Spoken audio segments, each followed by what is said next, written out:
آزادی اور عدل کا حق۔ آج کے اس سیشن میں ہم بات کریں گے انشاءاللہ دو بڑے بنیادی حقوق انسان کے، اور وہ ہیں حق الحریہ، آزادی کا حق، اور اسی طریقے سے عدل یعنی انصاف کا حق۔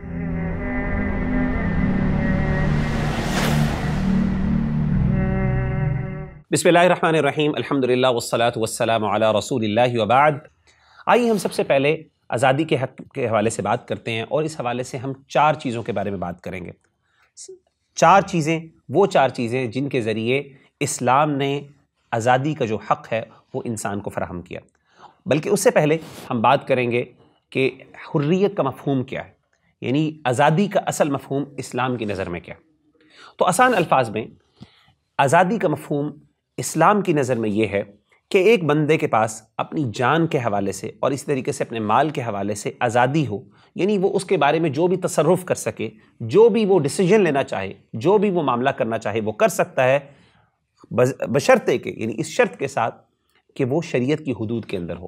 یعنی شریعت کی حدود، یہ شریعت نے جن چیزوں کی اجازت دی ہے، جس حد تک اجازت دی ہے، وہ اپنی جان کے ساتھ اور اس طریقے سے ہر وہ چیز جس کا اس کے پاس اختیار ہے، جس کا وہ مالک ہے، اس کے اندر وہ حق تصرف رکھتا ہے، اس کے اندر تبدیلی کرنے کا، اس کو ایکسپوز کرنے کا، اس کو ڈسپوز کرنے کا وہ حق رکھتا ہے۔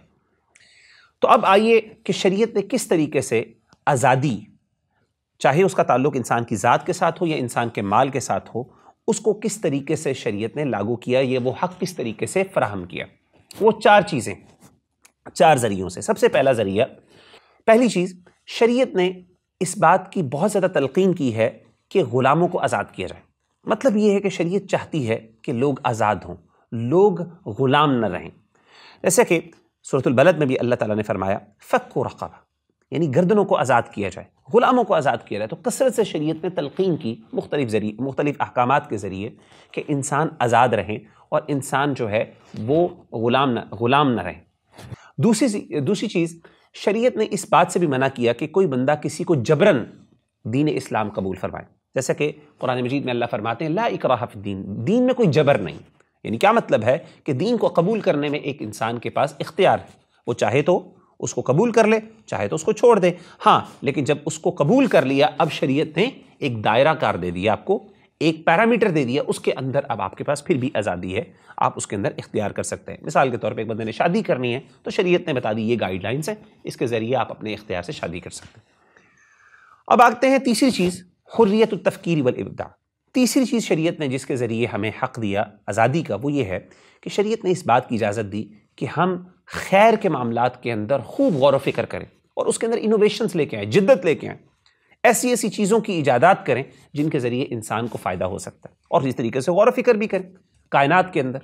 قرآن مجید میں اللہ فرماتے ہیں اولم یتفکروا فی انفسہم، کیا یہ لوگ غور و فکر نہیں کرتے اپنے جان میں؟ دیکھیں کہ اپنے لیے کیا خیر کی چیزیں، کیا چیز بھلائی کی چیزیں انسان کے لیے میسر آ سکتی ہیں، ان کو لے کے آئیں، ان کا فائدہ اٹھائیں۔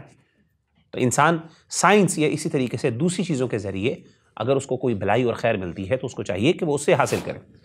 چوتھی چیز کیا ہے کہ شریعت نے سیاسی حریت بھی دی، پولیٹیکل فریڈم بھی دی۔ وہ پولیٹیکل فریڈم کا مطلب کیا ہے کہ شریعت نے اپنی حدود ایک مقرر کر دیں کہ ان حدود کے اندر رہ کے آپ سیاست کے اندر شامل بھی ہو سکتے ہیں، کنٹریبیوٹ بھی کر سکتے ہیں، خیر کا باعث بھی بن سکتے ہیں، حکمرانوں کی مدد بھی کر سکتے ہیں، ان کی اصلاح بھی کر سکتے ہیں۔ شریعت نے اس کی حدود رکھ لی، ان کے اصول اور قواعد اور ضوابط بیان کر دیے، اور ایک شورا کا نظام بھی قائم کیا، جیسا کہ ہمیں پتہ ہے قرآن مجید میں اللہ فرماتے ہیں وَأَمْرُهُمْ شُورَىٰ بَيْنَهُمْ، اور اللہ تعالیٰ کو اور نبی صلی اللہ علیہ وسلم کو بھی اس بات کا حکم دیا کہ آپ شورا جو ہے صحابہ سے وشاورہم فی الامر، صحابہ سے مشورہ کریں اور مشاورت کے ساتھ معاملات کریں۔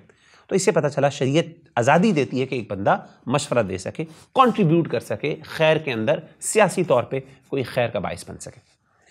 اب ہم بات کرتے ہیں دوسرے حق کی، دوسرے بڑے حق کی، اور وہ ہے جو آج کے ہم سیشن میں بات کریں گے، وہ ہے عدل، انصاف کا حق۔ ہمارے دین نے انسانوں کو انصاف کا حق بھی دیا ہے اور اس بات کی خصوصی تلقین کی ہے۔ کس طریقے سے؟ آئیے سب سے پہلے قرآن مجید میں اللہ فرماتے ہیں ان اللہ یأمرکم ان تؤدوا الامانات الی اہلہا، اللہ تعالیٰ تمہیں اس بات کا حکم دیتا ہے کہ تم امانتیں ہیں، جن کی وہ امانتیں ہیں ان تک وہ لٹاؤ، جو مالک ہے، جو اس کا صاحب اختیار ہے ان تک وہ چیزیں پہنچاؤ۔ وَإِذَا حَكَمْتُمْ بَيْنَ النَّاسِ أَن تَحْكُمُوا بِالْعَدْلِ کہ جب تم لوگوں کے درمیان فیصلہ کرو تو عدل کے ساتھ فیصلہ کرو. تو پہلی چیز تو ہماری شریعت نے اس چیز کا حکم دیا. دوسری چیز شریعت نے منع کیا ہر قسم کے ظلم سے. قرآن مجید میں مختلف مقامات پہ اللہ تعالیٰ نے ظالموں کی جو ہے وہ ان کو تنبیہ بھی فرمائی اور اس طریقے سے ظلم سے منع فرمایا. جیسا کہ حدیث میں بھی آتا ہے کہ اللہ تعالیٰ نے اپنے اوپر ظلم کو حرام کر دیا. آپ صلی اللہ علیہ وسلم نے فرمایا، حدیث قدسی ہے کہ اللہ تعالیٰ فرماتے ہیں یا عبادی، اے میرے بندو، انی حرمت الظلم علی نفسی، کہ میں نے اپنے آپ پر ظلم کو حرام کر دیا. اور آپ نے پھر اس کے بعد حکم دیا، اللہ تعالیٰ حکم دیتے ہیں کہ آپس میں بھی ایک دوسرے پر ظلم نہ کرو. تیسری چیز یہ ہے کہ شریعت نے یہ وضاحت کر دی کہ دینی قانون یعنی اسلام کے سامنے سارے لوگ برابر ہیں، کوئی فرق نہیں. جیسے کہ یعنی کوئی فرق نہیں ہے کہ کوئی جنس کیا ہے، کوئی بندہ کوئی کالا ہے، کوئی گورا ہے، کوئی جس بھی ملک سے تعلق ہے، وہ سب کے سب اللہ تعالیٰ کے دین اور قانون کے سامنے برابر ہیں. جیسے کہ حدیث میں آتا ہے کہ آپ صلی اللہ علیہ وآلہ وسلم نے فرمایا انما اہلک الذین قبلکم، تم سے پہلے وہ لوگ جو تباہ ہوئے ان کی تباہی کی بنیادی وجہ کیا تھی؟ بہت سی وجوہات بیان کی احادیث میں. ایک وجہ یہ بیان فرمائی کہ جب ان میں سے کوئی بندہ کوئی امیر فیملی کا، کوئی اچھی فیملی کا کوئی چوری کرتا تو اس کو چھوڑ دیتے. وَإِذَا سَرَقَ فِيهِمْ ضَعِيفٌ أَقَامُوا عَلَيْهِ الْحَدَّ، جب اس کے اندر کوئی کمزور آدمی کوئی چوری کرتا، اس سے کوئی جرم ہو جاتا، غلطی ہو جاتی، تو اس پر وہ حد یعنی جرم جو سزا نافذ کر دیتے. تو شریعت نے ایک ایسا تصور پیش کیا کہ تمام انسان اللہ کی شریعت کے سامنے برابر ہیں اور ان کے درمیان کوئی فرق نہیں. اور چوتھی چیز یہ ہے کہ قوی اور ضعیف کا فرق ختم کر دیا. یعنی قانون کے سامنے قوی اور ضعیف کا کوئی فرق نہیں. کوئی چاہے حکمران ہو، چاہے کوئی حاکم ہو، چاہے محکوم ہو، کوئی بھی ہو، چاہے حکمران ہو چاہے وہ انسان ہو، اللہ کے دین اور اللہ کے قانون کے سامنے وہ سب برابر ہیں. اور اس کے بارے میں بہت سی احکامات اور بہت سی آپ کو احادیث بھی ملتی ہیں اور دلائل بھی ملتی ہیں. تو اللہ تعالی ہم سب کو عمل کرنے کی توفیق عطا فرمائے.